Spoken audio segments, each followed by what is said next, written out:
Hello, everyone. I'm Kari Vogelgesang, your host of the Educator Wellness Podcast, here to share and promote my life's work and passion, all things wellness. But not just any wellness, we're here to discuss wellness specifically as it pertains to educators. I am a former elementary school teacher, and I am passionate about helping educators see wellness in a very different way.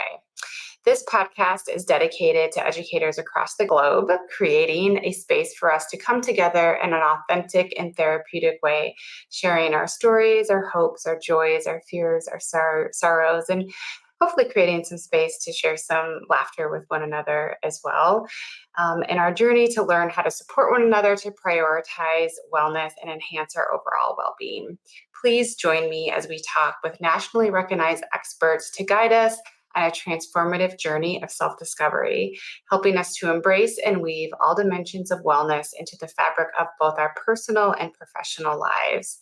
Also, please note that the opinions and perspectives that are shared on this podcast do not necessarily represent those of the Scanlon Center for School Mental Health or the University of Iowa. Hello, everyone, and welcome back to the Educator Wellness Podcast. In today's episode, we have the privilege of speaking with Doctors Michael Furlong and Erin Dowdy, my esteemed colleagues from the University of California, Santa Barbara. Together, we are working on a grant funding the Mental Health Evaluation Training, Research, and Innovation Center for Schools, or what we refer to as METRICS. It's a national initiative aimed at bolstering the presence of school-based mental health practitioners across the country. But today, in my conversation with Doctors Furlong and Dowdy, we're going to actually talk more about MTSS.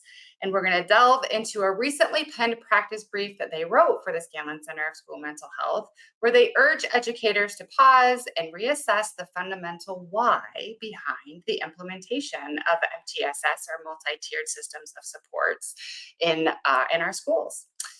In today's conversation, they're going to broaden our perspectives and use of MTSS and recognizing that this system isn't solely about academics or even behavioral interventions, but it can also be a powerful framework for nurturing students' overall mental well-being. And by expanding our understanding and utilization of MTSS in this manner, we can profoundly impact not only the mental health of our students, but also that of our educators by fostering a healthier and more supportive learning environment for everyone. So please join me as we explore the transformative potential of reimagining MTSS to encompass the holistic well-being of our school communities.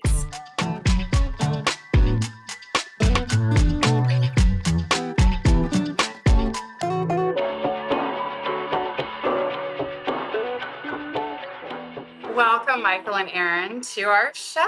We're so happy to have you with us today. Usually, thank you for inviting us, Kari. Yeah, thanks, Michael.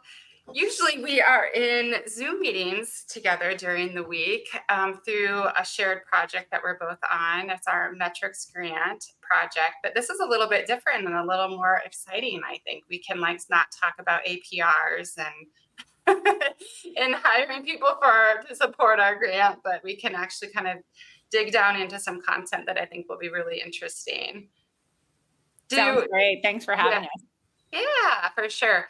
I don't know, maybe we should talk a little bit about that grant and kind of like the mission and purpose of that grant. Michael or Erin, do you want to explain that a little bit better and like our collaboration amongst our universities and what we're doing through Metrics? Sure. We have a collaboration with colleagues at University of Wisconsin, University of Iowa, University of South Florida, and University of California, Santa Barbara. And we are really working to support all the great work that's happening across the U.S. There are two different grantees. Basically, the broad goal is to increase and enhance the school-based mental health profession and the field. And so we're trying to provide some technical assistance to each of the grantees across these two grants. And it's been really fun. I'm sure, Mike and Kari, you feel the same way. And reading what people are doing across the country and how they are like really innovative and thinking about how to recruit new school-based mental health professionals into the field and how to retain them, and really just thinking about how they support all the students that really need the support. Yeah. Yeah, I could add to that. I think, the importance of that is really critical. coming out of the pandemic, I think there's been an increased awareness of the need for school-based mental health services. Schools are the setting, the context where most young people have access to caring adults and mental health professionals who provide them support. So the recognition in Congress to provide funding to help communities increase the number of school mental health professionals is much needed, and thankfully we're moving forward on that. Yeah, I was really excited when I caught wind of the fact that we actually got the grant, we got the funding, and then reading through, some of our grantees' proposals and the work that they're doing is really, really inspirational. And I think it's going to be really important for us to help kind of spread this word and just provide different types of support, I guess, across the nation and in our schools. Yeah. It's, like you said, Michael, it's much needed, especially coming out of the pandemic, which also leads me to a conversation that I want to have with the two of you today that's focused on really a brief that you wrote for the Scanlon Center for School Mental Health not too long ago. And, when you first shared this brief with me and I was reading through it, I actually got really excited about your work and what you have to say about MTSS and how we can use MTSS in maybe a broader way to, again, as Michael was saying, and Erin, you too, to better support students, and actually not just students, but educators, school counselors across the nation in our schools, related to mental health and student well-being, but also I think even educator well-being too when using this system. So I'm wondering if one of you can maybe just, first of all, the title of the brief is Developing Positive Personal Mindsets, right? Mm-hmm.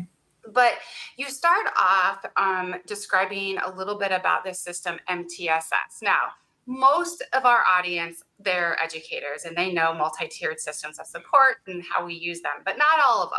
So we have audience members that come to us through the community, families, parents, so on and so forth. So maybe we can just start, kind of ground zero. What is MTSS?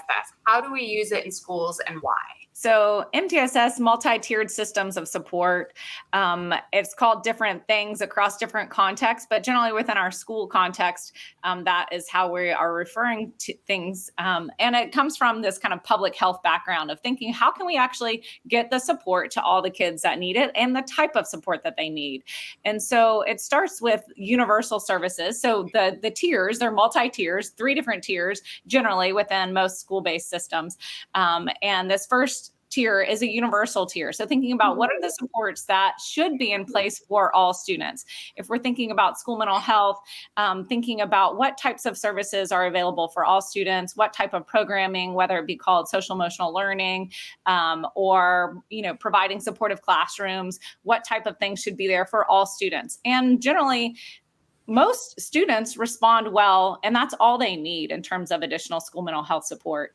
There are 2 additional tiers that provide more intensive support. So really the whole MTSS infrastructure is set up to provide increasing supports for students with increasing levels of need.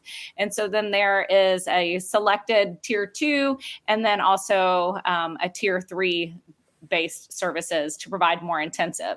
The tier 2 is generally thinking about things, group-based settings that may provide more light levels of intervention. And then tier 3 services are thinking about kids that may need more individualized supports and services and interventions.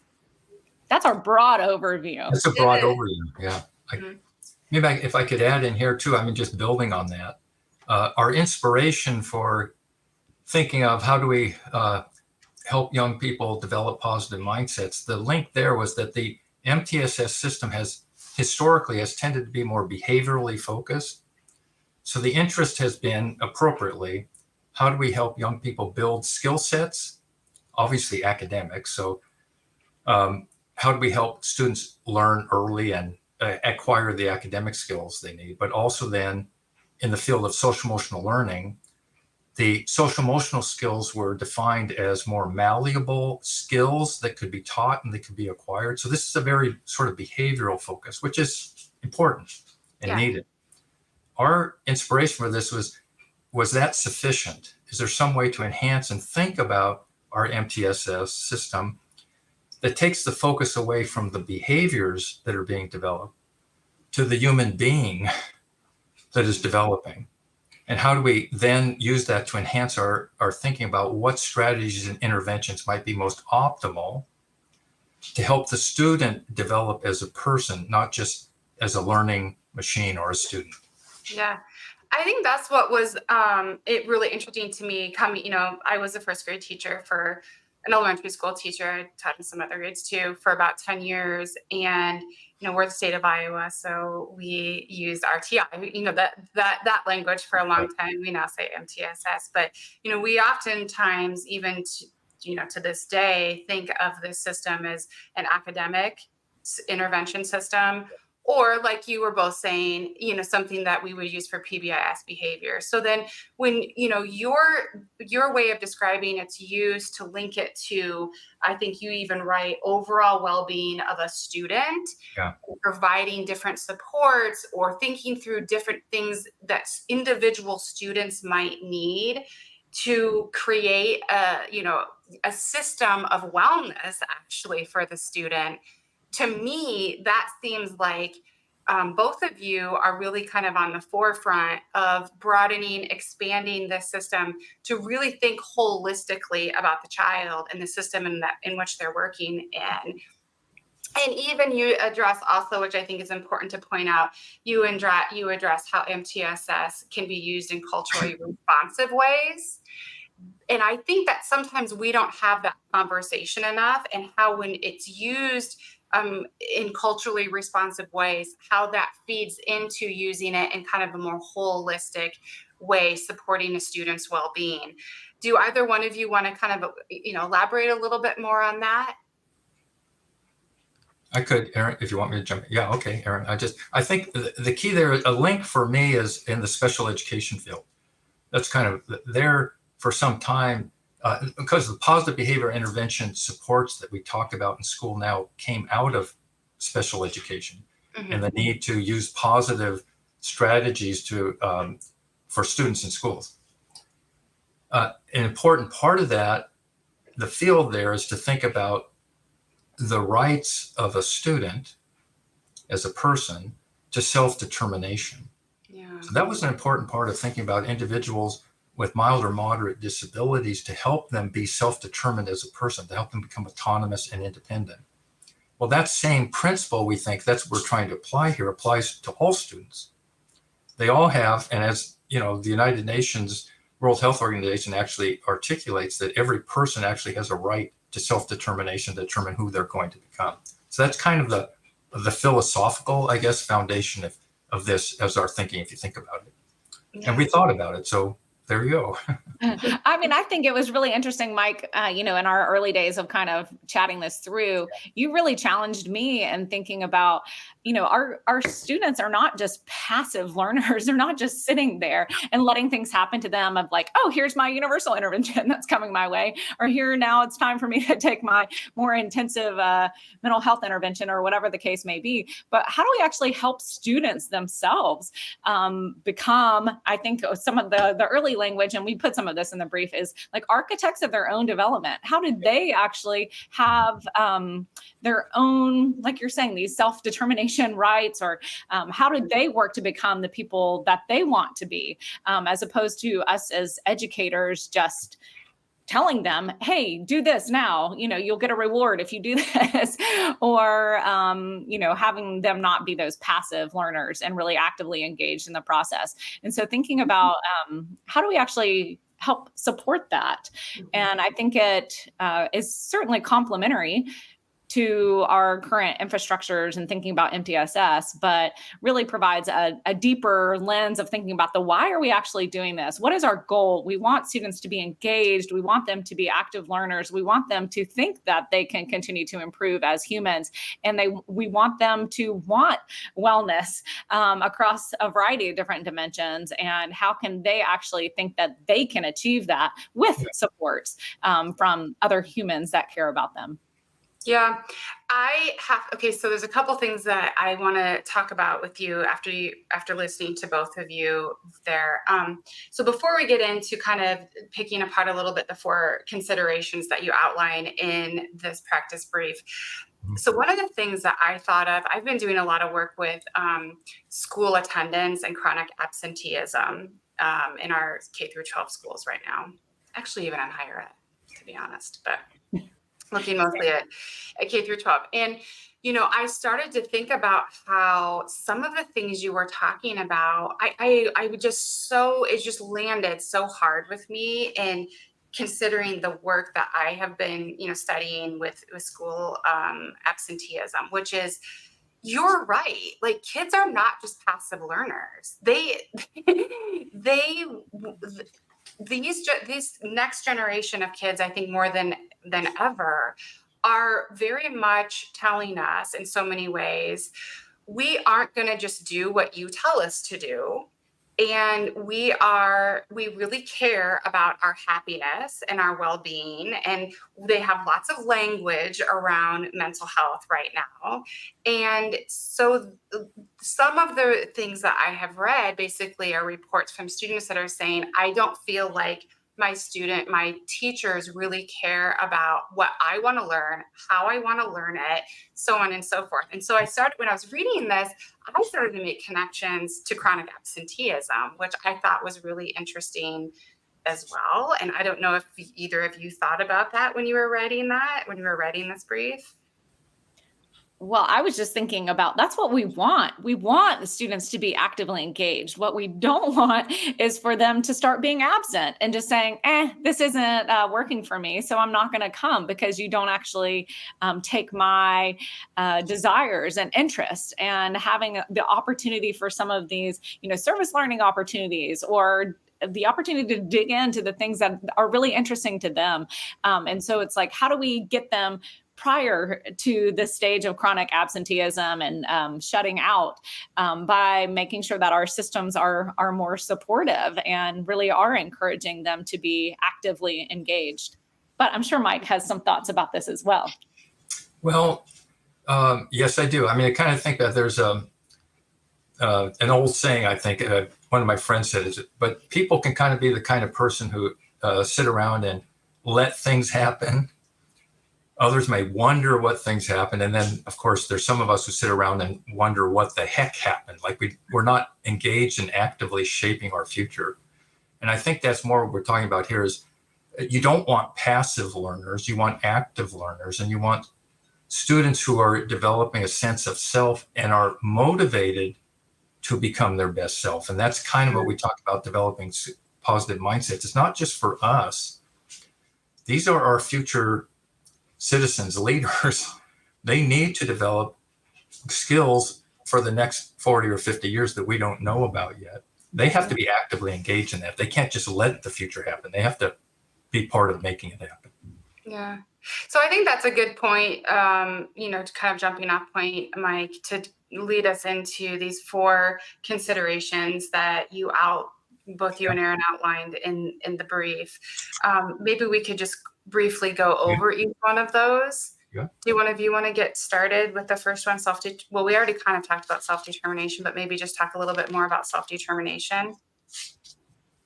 Yeah, I could. I mean, this is very fundamental. So self-determination theory, if the people want to have that's a foundation behind this, is very widely examined and used theory in education specifically. Its real link, and should be attractive to educators and parents for that matter, is it's linked to the idea of sort of intrinsic motivation. So if you're a learner, which we hopefully our young people want to learn something because they're intrinsically motivated to it, and not because there's some external carrot being offered to them to cajole them to do it. And so the components of that they think about it are autonomy, that's self-determination, competence. They're saying everybody is motivated to develop these things. A sense of autonomy, competence, they want to develop skills. That's good, we're getting them in school. And the other is relatedness.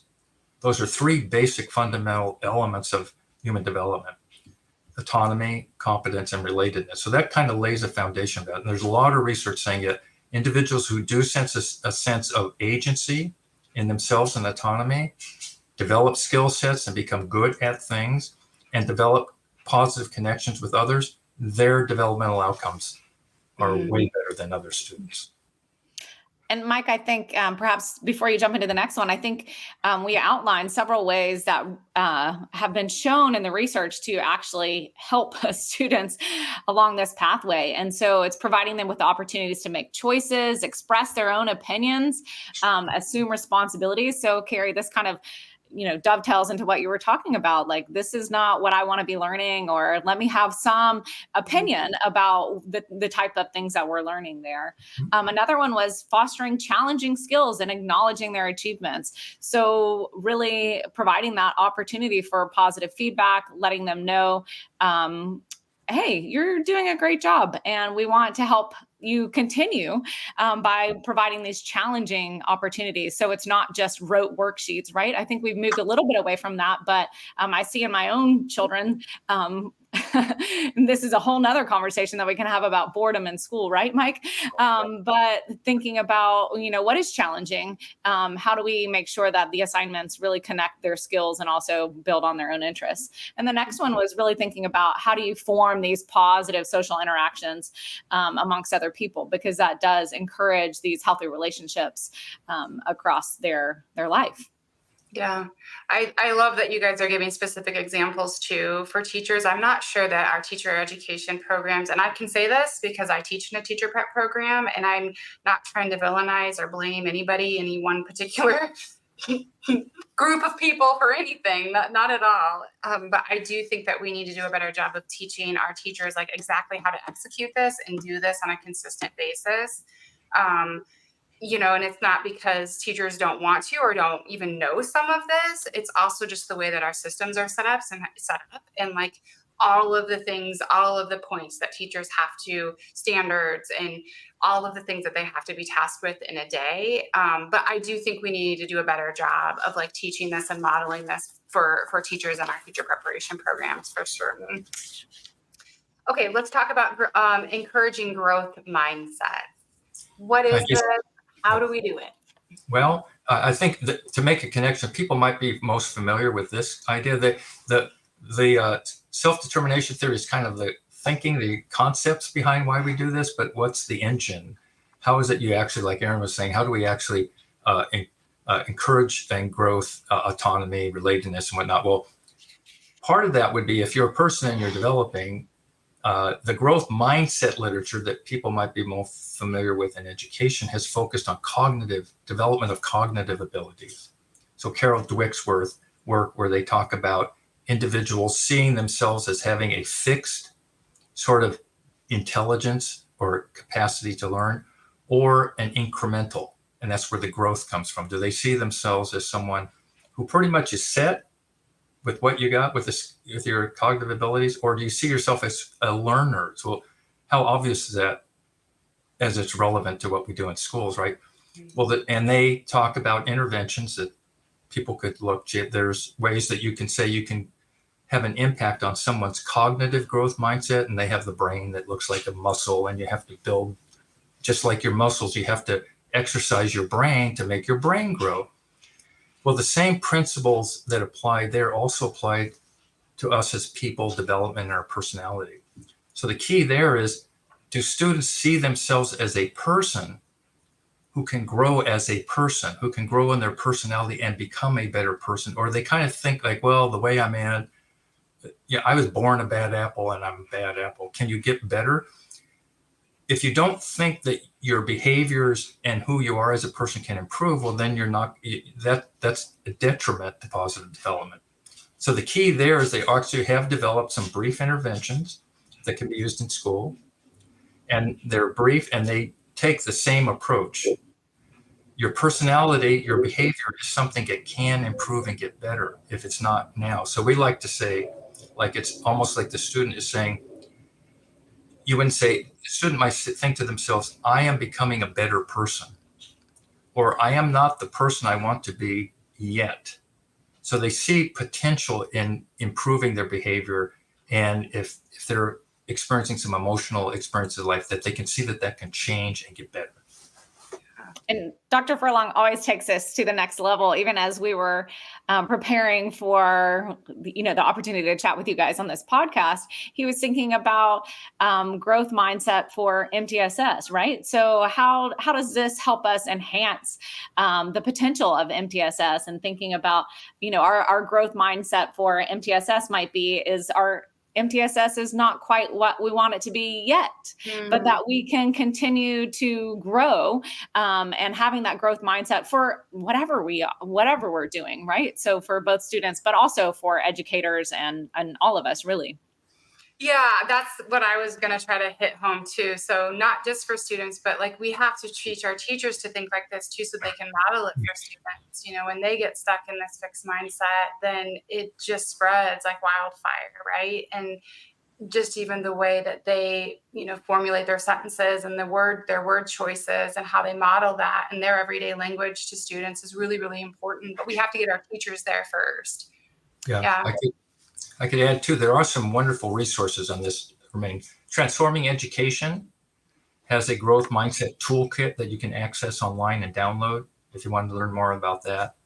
The Healthy Minds has an intervention that you could access. So those are resources. If you get our the document that we wrote, you'd have some resources there to follow up on. Through the Scanlon Center for School Mental Health website. And if you click on resources, then the brief will be there. So just so our audience knows that they can access this brief with some of these resources, you can have that. You'll have that. Go ahead, Erin. I was just also thinking back to one of your questions in terms of thinking about how to ensure that we are culturally responsive, responsible, and thinking that whether it's school psychologists learning a new assessment technique or teachers thinking about how they can be more culturally responsive, trauma informed, that these are growth mindsets. You might not know everything yet, but that you can continue to learn and build upon your skills to hopefully continue to improve in your profession and hopefully as a person in life as well. Yeah. And when you make mistakes, because you're going to make mistakes on your journey, then you are forgiving of yourself. I think that's something that we don't do very well too as human beings. We're willing to forgive others, but not always. Sometimes we really like to get to ourselves harder than we really should. So, okay, let's maybe move on to nurturing student strengths and assets. You talk about this in your brief. I think that one is next. Yeah. Erin or Michael, do you want to talk about that? We're tag teaming in this way again. Okay. Well, this sort of builds up. There's many ways to do this, and MTSSs are doing this. I mean, the key there is, well, what strengths or assets are you trying to build in the person? That becomes another question. So MTSSs have to make some decisions about, well, what materials or what resources do we want to bring to our strategies, tier 1, tier 2, with our students. And a lot of them, the CASEL has their social emotional learning model and their 5 sort of assets that they work with problem solving, empathy, and whatnot. So the positive youth development research has looked at, the 5 C's like competence and relatedness and a variety of different things. So there are models out there to use. So one thing to do is just stop and think about, well, which model are we using? The one we use at UCSB is just one, of course, we developed, and it's used in California, and it's the co-vitality model. So that one is built on different domains of student strengths, like belief in self, belief in others, positive relationships with peers, parents, and school, caring teachers, emotional competence, skills like empathy and self-control, and then what we call engaged living, which has to do with things like gratitude, optimism, and zest, like some excitement and enjoying life. So we have developed measures to do that, and this provides a framework to think about, well, what types of strategy or interventions would the MTSS want to develop in students? And so, for example, at East Valley High School, remember, what did the principal down there want to work on with the students down there, Erin? I can't remember specifically, but I think it was gratitude. It was gratitude, yeah. Mm-hmm. So we often say all of these things are important. None of them are absolutely essential, but self-efficacy, persistence, these are all elements when you combine them, and that's the idea of our co-vitality. When you combine these together, they add up to something more than each of them individually. Yeah. The sum is greater than the parts, right? So, and this is what we find, that students who are developing these skills, these orientations, these mindsets, they're happening anyway. That's our other point. If we don't pay attention to things, students develop a sense of optimism or self-efficacy. When the students develop these things more, those students in development have much better academic and social emotional outcomes in life.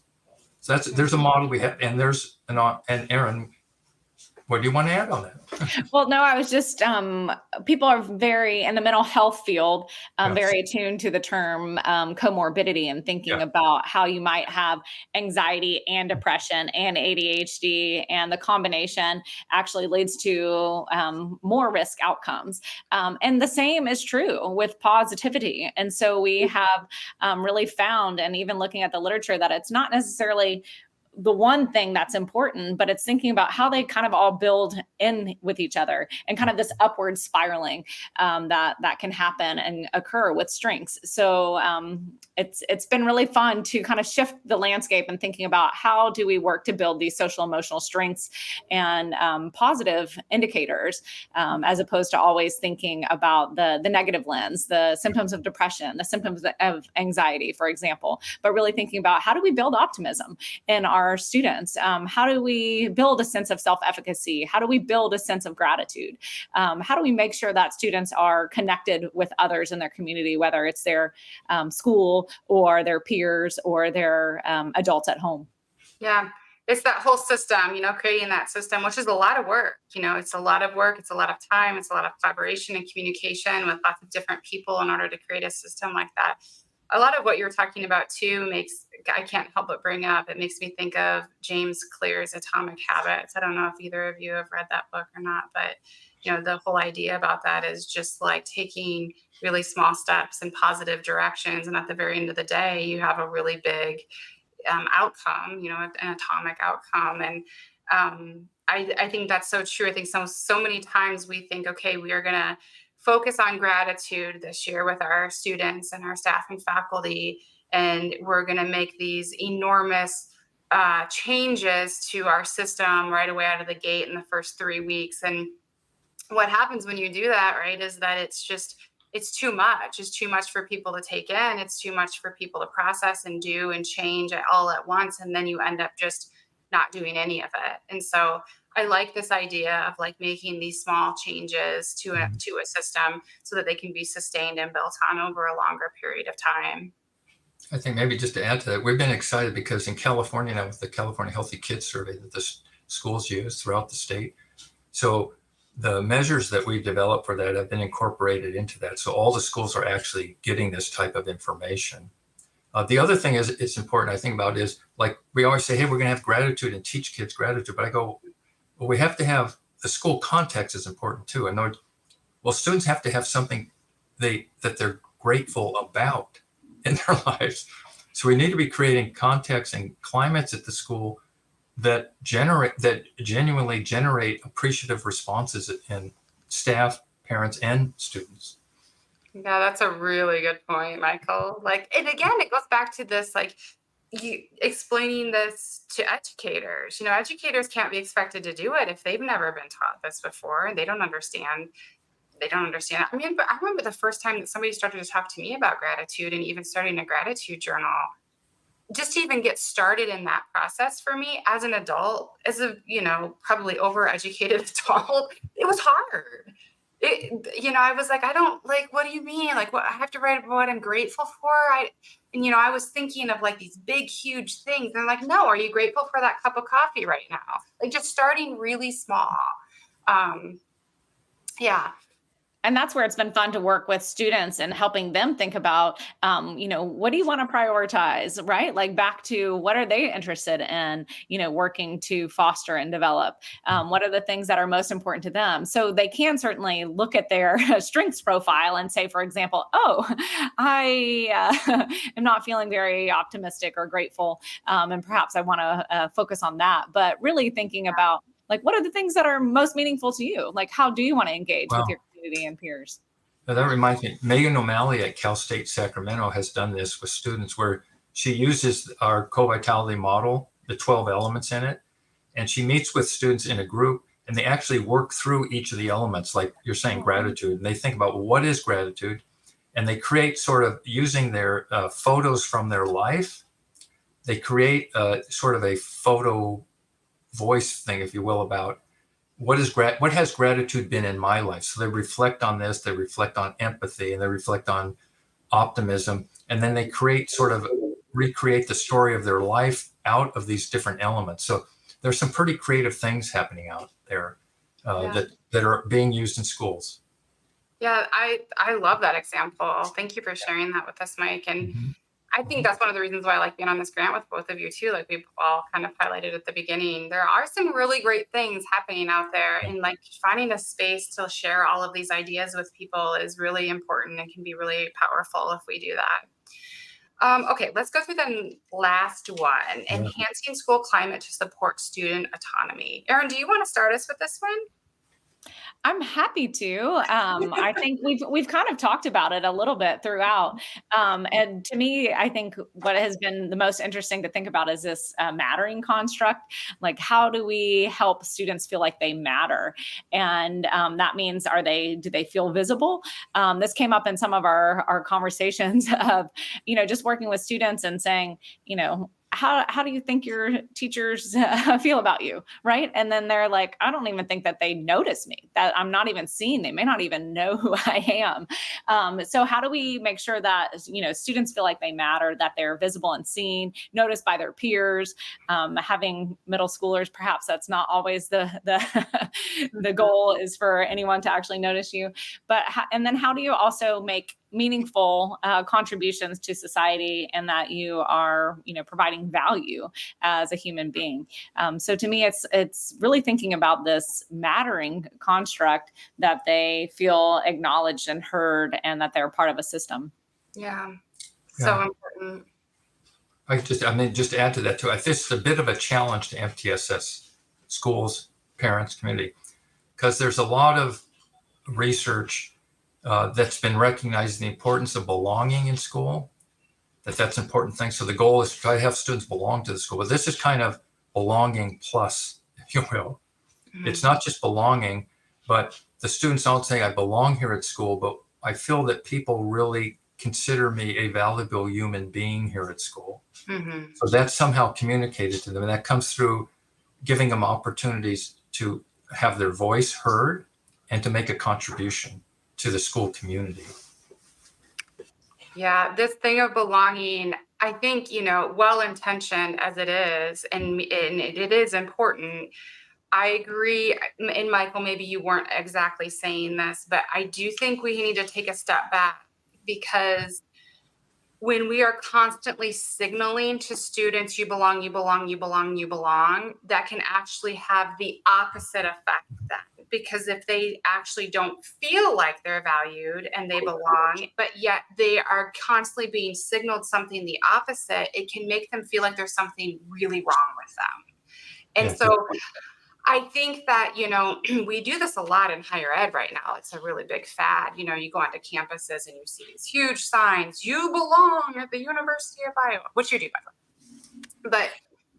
But then, okay, who's responsible for making that happen? Have we given some kind of responsibility on campus or in a school system to make sure that this happens? Who are we collaborating with? Is there a team of people who are like picking this apart and making sure that students do feel valued? Or are we just like kind of saying this to students, and then it's actually having, kind of a harmful effect in our school systems? Anyway, maybe Michael, you weren't quite saying that. I think the research is like, students who say I belong at school tend to have better outcomes than other students. Yeah. That's true, but that's happening naturally. But the key, we put it here in terms of the school climate. So it's not, I see this as an outcome and not a message. It's not you belong. It's harkening back, we talked about creating conditions, a climate on the campus where people naturally feel they belong. So it's a product of what you're trying to do with your school climate. It's not like a PR message that you're sending to the students, which I think you're kind of alluding to. Yeah, totally. That's exactly, you said it way better than I did, but that's exactly what I'm getting at. First time in my life. instead of just like doing this PR thing that we, I think, have kind of, jumped on, started to do over the last couple of years, like really, what's the system that we've put in place to really actualize this and make this happen for individuals in our system, and not fitting in. Fitting in is different than belonging. How do they really feel like they belong and feel valued? Okay, you guys, we are coming towards the end. So first of all, I just want to highlight again that this practice brief will be available for everyone on the Scanlon Center for School Mental Health's website. If you just Google Scanlon Center for School Mental Health and you go to our resource tab, you'll be able to find it there. But before we leave, I have this one question that I like to ask guests on this podcast before they leave. And maybe it's just like for me, I don't know, but I do think people find it interesting. In your particular profession and role, and thinking back to, your early career, Erin, and very early career, Michael, what is one piece of advice that you would give to yourself? So think about. Maybe I should go first. Mike, you have longer to think. I'm gonna have to think back a few more years there. So you go ahead. The first thing that came to mind, just like my blink, was to just slow down, and maybe to be a little bit more intentional with all the things that I was racing towards. There's so much to do, and realizing you can't do all of it, but it's almost better to, think about the few little impacts that you may be able to have. How might you be able to work within your community at large and help support students, but not feeling like just this intense pressure to do everything. And so that would be my thing. And maybe that's I'm not a full-grown professional yet. I'm still working on it. And so my own growth mindset is that I can continue to slow down and be intentional in the work that I'm engaged in. Yeah. Great. Michael? Well, I'll just to contextualize a little bit. One thing I would say, could I anticipate the future better? When I was starting out, personal computers weren't around. You had punch cards on computers. You didn't have the internet. You didn't have email. You had a Selectric typewriter. So, one point is you can't anticipate what's coming, but you can anticipate that something different is coming. Mm-hmm. So that's one thing I would say, being adaptable, which actually I wasn't planning that, but I did pretty much adjust as new developments came along. And now I have to adjust to AI, for example. So I think being adaptable, I didn't tell myself to be that, but if I look back, I would say, hey, you were being adaptable. That's a good thing. The other what I would just say, make a plan. Now I say that because I didn't have a plan. Now in hindsight, having a plan probably would have been better, but I'm satisfied that things worked out okay, because if you don't totally have a plan, but are open to new opportunities as they come. And I always would tell my admin mission to my children when they were going to school was work hard, have fun, and be good. And we've added to it over the years. Work hard, have fun, be good, spread good, be well. So we built out it over there. But the idea there was stay engaged, work hard at things, but not just like toiling, but things you enjoy, and be good, not just to act good, but try to be your best person. Mm-hmm. And in the process, try to enjoy yourself. So that's what I would have said to myself in the past. But if I would have had a plan, I might have accomplished more things, but I'm satisfied with what I've got. That's the other thing. Maybe I think Erin is saying you're rushing towards things. What are you rushing towards? Mm-hmm. Yeah. Balance. That's great advice, Mike. I've always appreciated the opportunity to work with you throughout my career. So I continue to learn from you. Yeah, well, you both are pretty accomplished. So I can, if you think having a plan, Michael, would have made you even more accomplished, I can't even imagine like where we would be, but I don't know. Well, I just want to thank both of you really sincerely. Thank you for spending your time and for sharing your expertise with not just me, but with our audience. I really appreciate both of you, and I feel really lucky to be able to work with you. From our conversation with Doctors Furlong and Dowdy, several key takeaways emerged from me. And I think the first one and the biggest one probably is just our reassessing of the why of MTSS. I think generally we've understood that MTSS is a tool that we use to better understand what types of interventions we can implement and analyze with students who are struggling academically in academic ways. And then we expanded it even further in implementing different types of interventions to support students' behaviors in our school systems. But I think we can make that why even broader. And I think Erin and Michael do a really good job of helping us understand that rather than focusing on academic interventions or behavior interventions, there's immense value in expanding our understanding to address students' overall mental well-being, which also feeds into the well-being of our educators, which leads me to our key takeaway number 2, which is this holistic approach to MTSS. By broadening this perspective of the MTSS, we can actually adopt a more holistic approach that encompasses the mental health of not only the students, but actually of our educators as well. So recognizing the importance of students' mental health within MTSS framework, we can have a positive effect, or there can be positive ramifications, I guess you could say, for educators. And that's what's really important about this, is that the well-being of our students, of course, impacts our educators and vice versa, creating a wellness system. Sometimes I think we focus just solely on students and we forget to really focus on the importance of what systems, what supports, what frameworks can we implement that actually supports the wellness of our entire community, school community, which of course educators are right there in the center with students and within this system. Overall, this conversation underscores the transformative potential of reimagining MTSS to prioritize students' mental well-being with far-reaching benefits for both students and educators alike. Thank you for joining me today. Until next time, I'm Kari Vogelgesang, forever cheering you on.